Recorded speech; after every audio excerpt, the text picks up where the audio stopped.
Hey guys, just gonna go over a very painful and crazy issue that I've ran into here and some other people as well.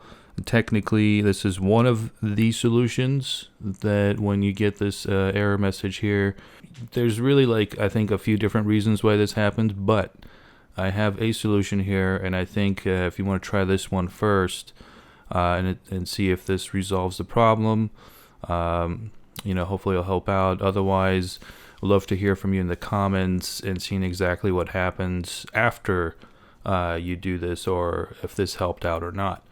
So basically, I got my Premiere here open. I know you don't see the top, but you basically have to go to Edit, and then under Preferences, I believe it's the same way in Mac.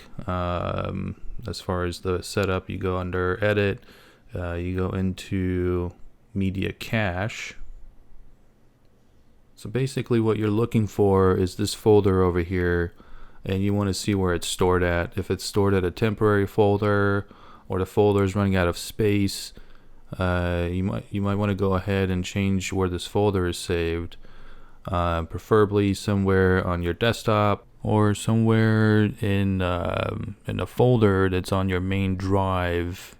Preferably, I think the issue arises when you are not in the main folder, and or I'm sorry, you're not in the main hard drive, and you're in separate hard drives, and that can cause an issue. So you just want to go ahead and save it like in the documents or something, in the Adobe file, and then click OK. Then go ahead and start a new Media Encoder from there and see if that works. It should work, but if it doesn't, I would love to hear from you, and let me know what error messages you're getting and all that kind of good stuff, so maybe we can brainstorm, figure out a solution, make another video for you.